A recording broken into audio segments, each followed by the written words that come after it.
તો બીજી તરફ મહેસાણામાં બીજેપીએ કમલમમાં કામ કરતા પટાવાળાને ટિકિટ આપી. કમલમમાં ચા બનાવતા પટાવાળા રમેશચંદ્ર ભીલની કિસ્મત બીજેપીએ એકાએક ચમકાવી. બીજેપીએ તેમને વોર્ડ નંબર 11માં ઉમેદવાર બનાવ્યા.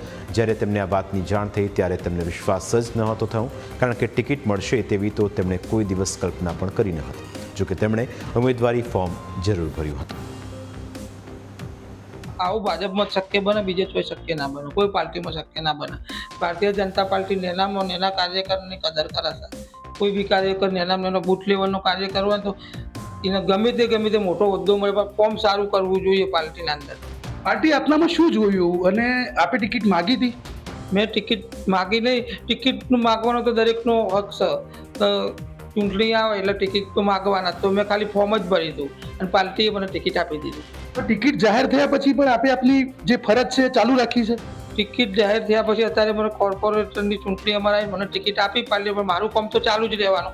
કોર્પોરેટર હું જીતી અને હું ચૂંટણી જીતે તોય નગરપાલિકામાં મહાનગરપાલિકામાં જાય અને મારું કામ એ ચાલુ રાખે.